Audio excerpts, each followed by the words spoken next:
يا صباح السعادة على عيونكم. هنعمل النهاردة بقى صينية كنافة عظمة بالكريمة الكدابة. جبت الكنافة بتاعتي وفرفضتها كده زي ما انتم شايفين، فكده كلها من بعض.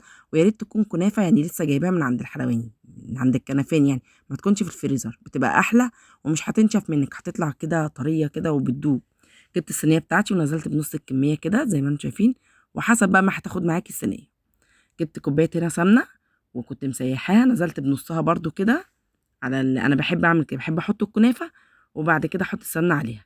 نزلت بقى بالكريمه بتاعتي وقلت بقى ايه كده ادلعها شويه، حطيت شويه جوز هند وشويه زبيب والكريمه الكدابه، هتلاقوا الفيديو بتاعها تحت، عايزه اقول لكم طعمها زي العسل.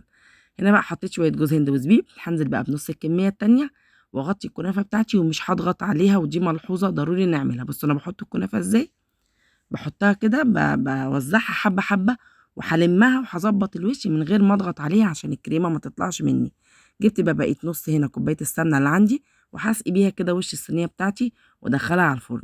ويلا بقى لما تطلع نشوف العظمه والجمال عامله ازاي. طلعت بقى باللون ده وانا بحبها كده زي ما قلت لكم كتير، بحب الكنافه غامقه. يلا بقى نديها الشربات الساقع بتاعها او السيرم بتاعها، وبرده هتلاقوا الفيديو بتاعه تحت. ايه رايكم؟ غرقتها بقى كده شربات، وهتشوفوا دلوقتي حته الكنافه وهي طالعه كده بتندع عليكم من جمالها، حاجه كده عشق.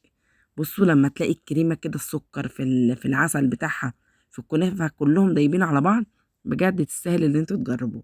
حاجه كده بقى ايه، مزاج اخر الليل. ايه رايكم؟ يا رب الفيديو يعجبكم.